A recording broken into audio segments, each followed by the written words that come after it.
Nah, kita lanjut untuk akuntansi merger, masih pada kasus yang sama, ya.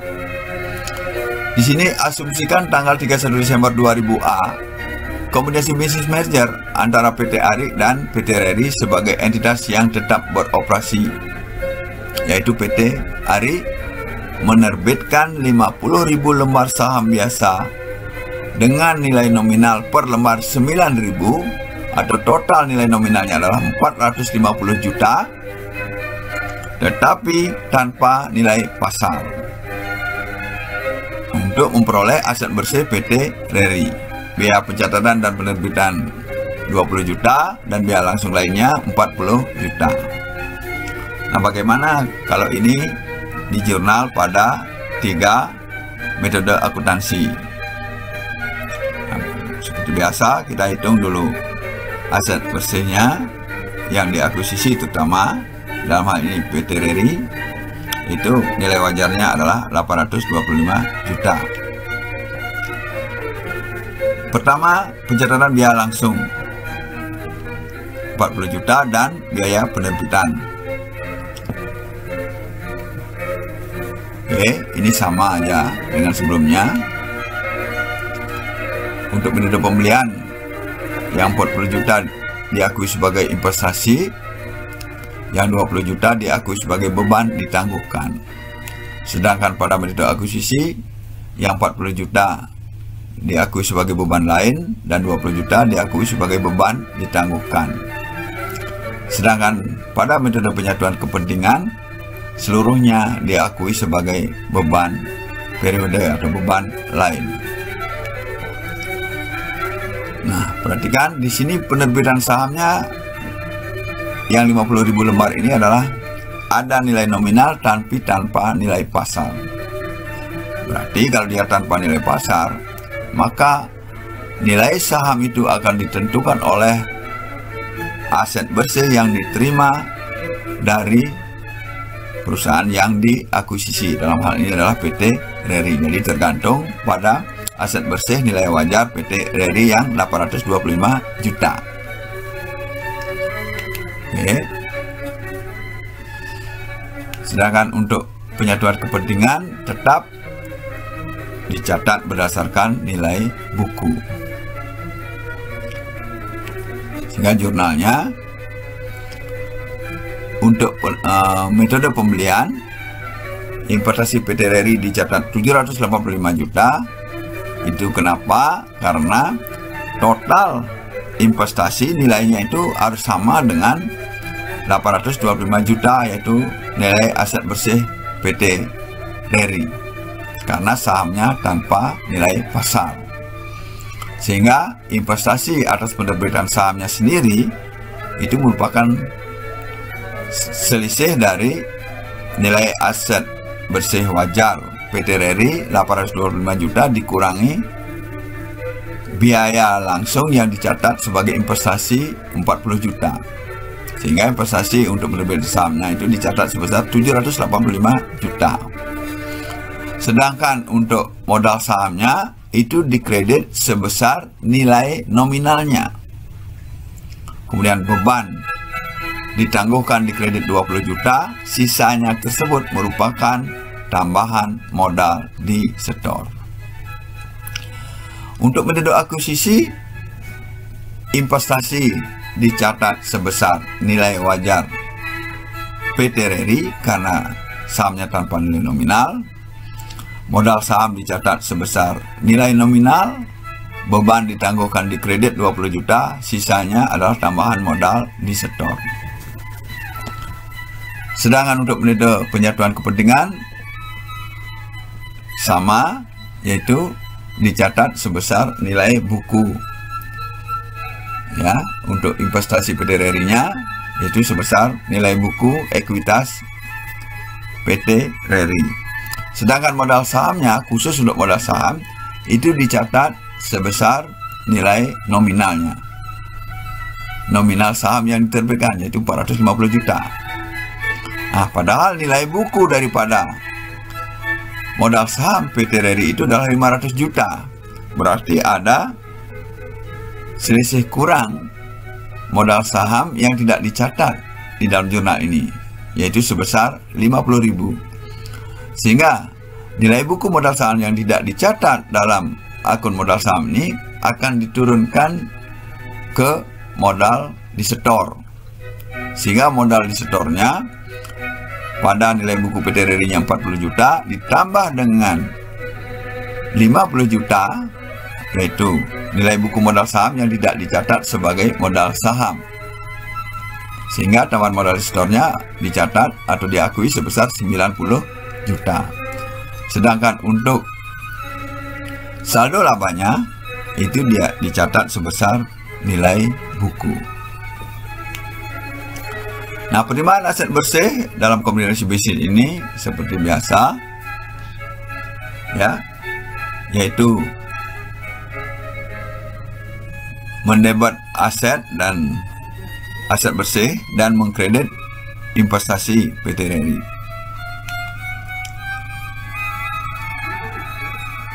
Nah, untuk metode pembelian dan metode akuisisi, aset bersih dicatat berdasarkan nilai wajar, sedangkan penyatuan kepentingan dicatat berdasarkan nilai buku juga termasuk rekening nominalnya.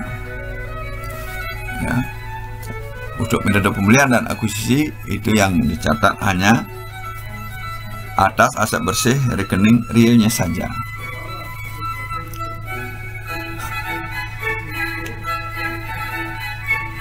Nah, jika dihitung sekarang saldo setelah jurnal kombinasi bisnis merger tersebut, karena PT ARI bertindak sebagai pengakuisisi, maka saldo awal yang dipakai itu adalah saldo awal nilai buku PT ARI. Oke.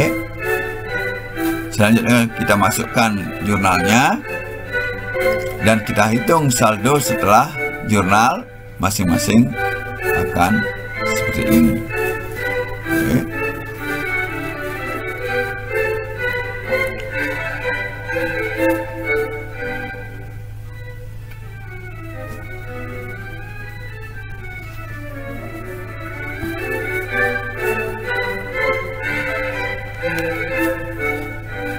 Yang ketiga, kasusnya sama. Asumsikan tanggal 31 Desember 2000A kombinasi bisnis merger antara PT ARI dan PT RRI sebagai entitas yang tetap beroperasi. PT ARI menerbitkan 50.000 lembar saham biasa. Nilai nominalnya Rp10.500 per lembar, sehingga total nilai nominalnya adalah 525 juta. Dan total nilai pasar sahamnya itu adalah 885 juta. Untuk memperoleh aset bersih PT RRI, biaya pencatatan dan penerbitan 20 juta dan biaya langsung lainnya 40 juta. Nilai wajar aset bersih PT RRI adalah 825 juta. Oke, jurnal untuk pencatatan biaya-biaya yang terkait, biaya untuk metode pembelian, biaya 40 juta diakui sebagai investasi PT RRI, 20 juta diakui sebagai beban ditangguhkan untuk metode akuisisi, 40 jutanya diakui sebagai beban periode atau beban lain, dan 20 jutanya biaya penerbitan itu diakui sebagai beban ditangguhkan.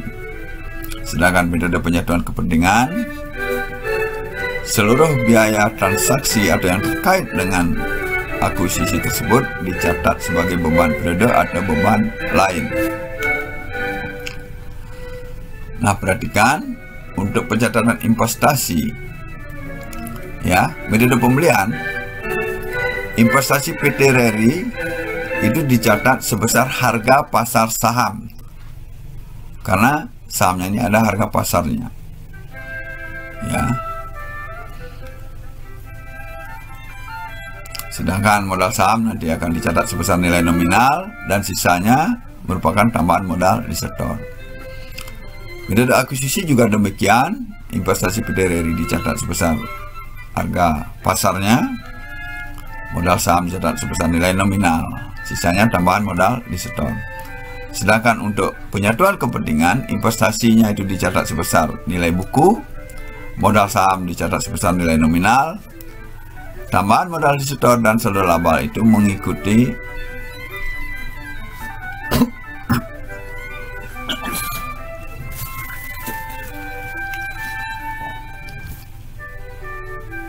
Oke, kita lihat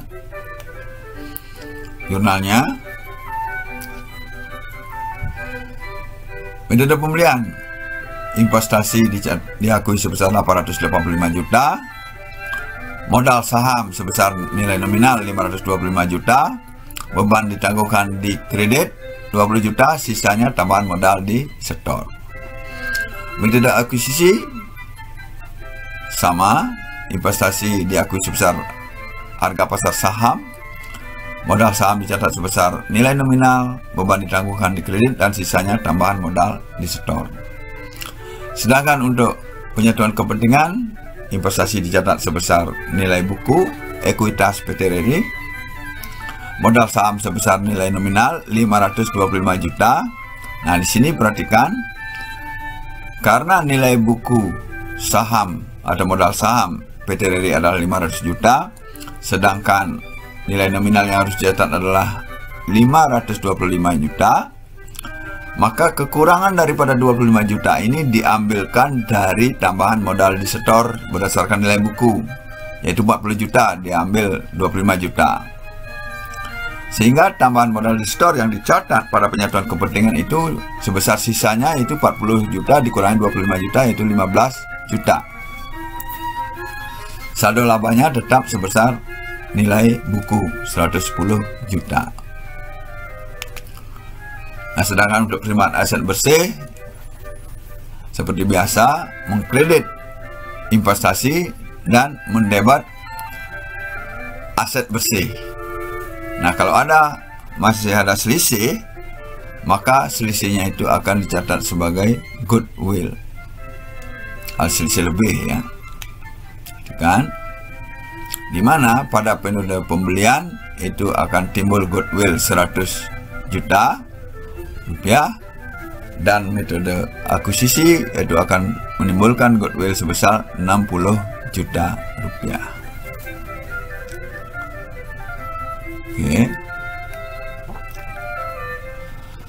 Nah, jika jurnal ini diposting, maka akan menghasilkan neraca saldo seperti biasa. Karena PT ARI sebagai pengakuisisi, maka saldo awalnya menggunakan saldo nilai buku PT ARI. Oke, kita masukkan jurnalnya ke masing-masing metode sehingga kita dapat menghitung saldo untuk masing-masing metode.